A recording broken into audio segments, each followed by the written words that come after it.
Maestro Jaime Vargas Flores, sea usted bienvenido al Senado de la República. Tenga usted muy buenos días.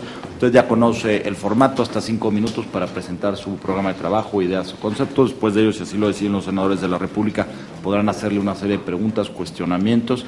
Y adicional a esto le pediremos que de la urna que está a su mano derecha tome una de las preguntas que nos ha hecho llegar la sociedad civil organizada de lectura y luego de ello en bloque pueda contestar en el orden que usted guste. Muy buenos días y tiene el uso de la palabra. Gracias, muy buenos días.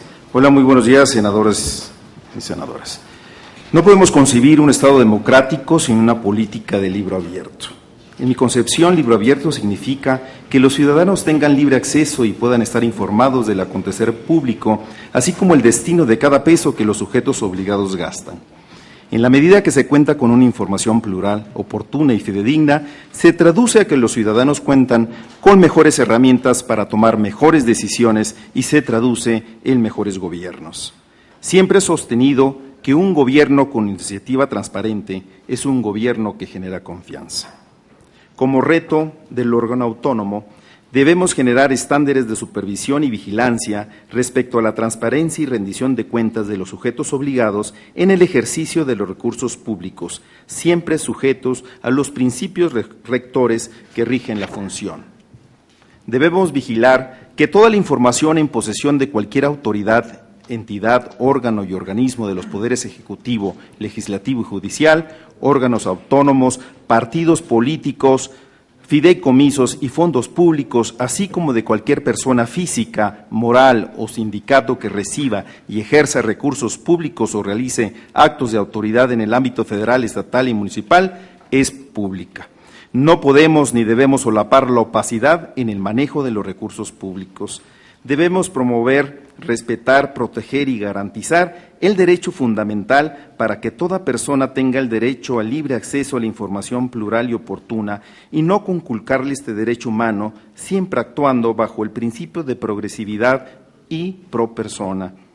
Debemos salvaguardar la garantía constitucional de protección de datos en manos de sujetos obligados contra la información abusiva, inexacta o perjudicial para las personas. Debemos fomentar la generación y la sistematización de la información pública en manos de los sujetos obligados, los cuales tienen la obligación de preservar sus documentos en archivos administrativos debidamente actualizados y deben de publicar a través de medios electrónicos disponibles la información completa, certera y vigente sobre el ejercicio puntual de los recursos públicos y los indicadores que permitan rendir cuenta del cumplimiento de sus metas y programas para poder evaluar los resultados inclusive más allá de la información de oficio. Debemos fortalecer y generar una verdadera cultura de valores con elemento primordial para la democracia, con el que debemos transitar de la modificación y el cambio de concepto de anticorrupción en la generación de una visión positiva de ética y de buen gobierno. Debemos promover la difusión efectiva de acceso a la información en posesión de los sujetos obligados, pues no solo se trata de tener información pública para académicos, periodistas, sino lograr un verdadero acercamiento con la sociedad civil para que ejerzan ese derecho constitucional. Debemos de impulsar una campaña de capacitación a los sujetos obligados en las entidades federativas. Debemos formar una cruzada nacional en contra de la opacidad gubernamental. Debemos de trabajar de manera armoniosa en el cuerpo colegiado para lograr las propias metas del instituto. Resulta importancia con las reformas constitucionales que se da, la autonomía que le otorgan al órgano garante, sobre todo con la reforma a la fracción primera y fracción segunda del artículo 105 de la Constitución Federal, que le permite establecer controversias constitucionales y acciones de constitucionalidad sobre temas que conculcan lo previsto en el artículo 6, 8, 16 de la Constitución General de la República y armonizarlos en los términos del 116 y 122 a los estados y al propio Distrito Federal. Yo traigo dos propuestas. Una quizás muy ingenua y la primera es la implementación de un sistema efectivo de digitalización y concentración de la información pública en manos de los sujetos obligados mediante un programa electrónico eficaz y amigable para el ciudadano. Se dice esto en virtud de que, si bien es cierto, existe un portal de búsqueda de información, el mismo es sumamente laxo y no invita a la investigación. Como ejemplo acertado, tenemos el sitio del Orden Jurídico Nacional, en donde se tienen concentradas todas las leyes y reglamentos vigentes de todas las órdenes de gobierno y resulta muy sencillo su manejo. Y aprovechando los avances de la tecnología, bien pudiera generarse una aplicación para accesar a la información pública, incluso mediante la telefonía móvil. Y dos, la gestión ante las autoridades correspondientes para elevar a rango constitucional la inclusión en el paquete curricular de formación cívica de primaria, secundaria y preparatoria, los contenidos inherentes particularmente a la información pública y a la protección de los datos. Es cuanto, presidente. Gracias, maestro, muy amable. Tengo registrada a la senadora Areli, al senador Isidro Pedraza, a su servidor, y si es tan amable de tomar, y al senador Alejandro Encinas, por supuesto. Si es tan amable de tomar una de las preguntas de la urna, dar lectura.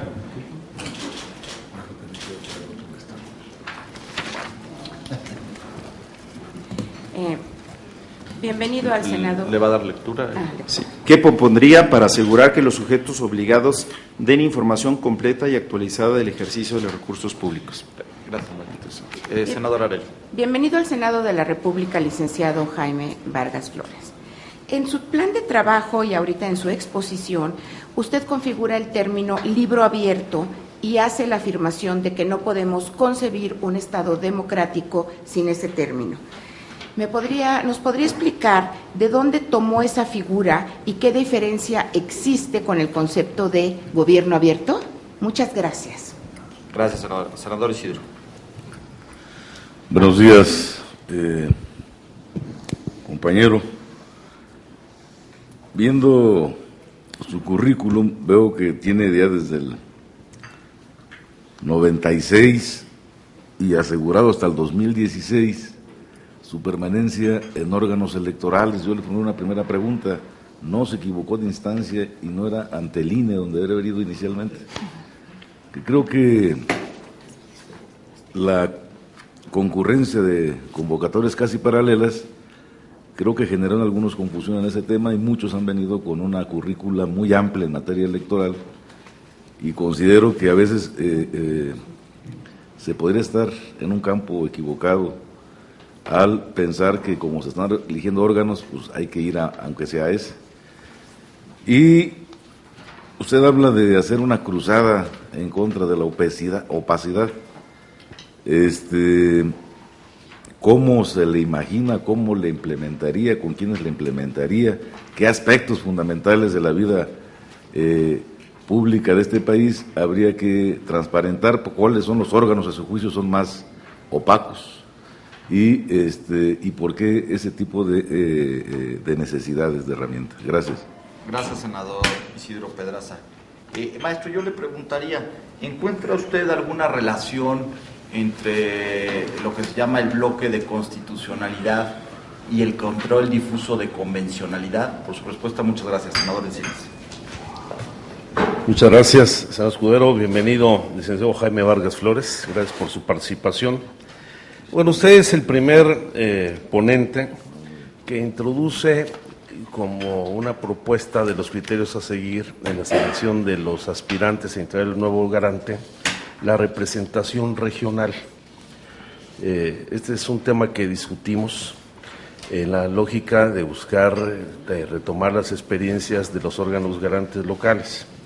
Sin embargo, pues la primera conclusión a la que llegamos es que el instituto pues no es un órgano de representación territorial, sino que tiene que integrar a la gente con mayor calificación para garantizar el derecho a acceso a la información.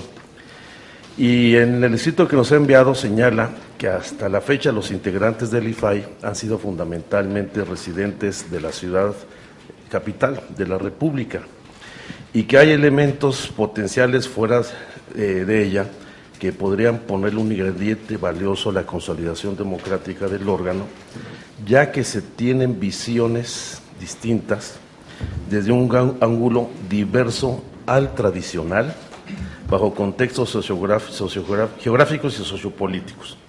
¿Cuáles son esas visiones distintas?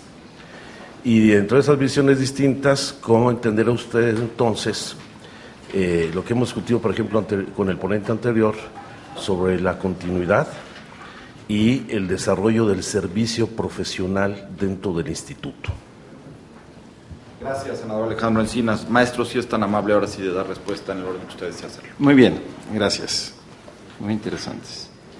En cuanto, senadora Arely, gracias por su pregunta con relación a la conceptualización que yo estoy adecuando del libro abierto.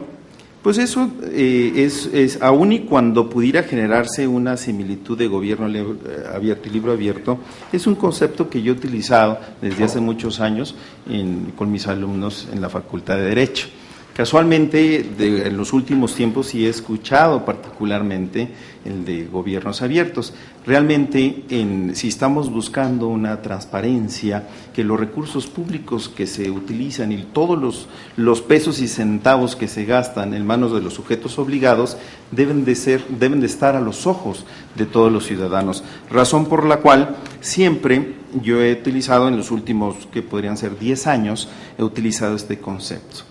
No hubo un plagio en cuanto al tema, pero ciertamente sí hay una conceptualización muy, muy similar, casi idéntica. Con relación a la pregunta que me hace el senador Isidro Pedraza, déjeme ponerme mis lentes porque si no luego no veo. Pedraza. No que me haya equivocado de convocatoria, a razón de la adecuación de la ley estatal en Baja California con relación al derecho a la información y la transparencia, yo fui un impulsor importante dentro del órgano electoral para la conformación y el reglamento de transparencia y acceso a la información. Incluso yo fui el primer presidente de la comisión y actualmente funjo como vocal, razón por la cual no necesariamente me haya equivocado, sino tengo un apasionamiento por el estudio de la transparencia y el acceso a la información. Con relación a la cruzada de la opacidad, y esto va muy de la mano con las cuestiones de origen regional.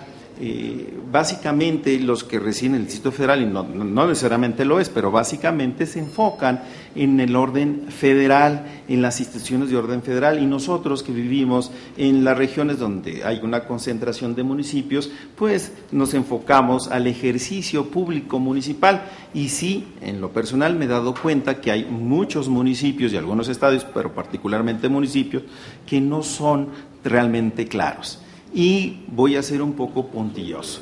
La información en algunos casos, aun y cuando es la que es de oficio, en algunos casos, por ejemplo, en la Suprema Corte de Justicia, está la información en su portal. Sin embargo, la misma no es clara.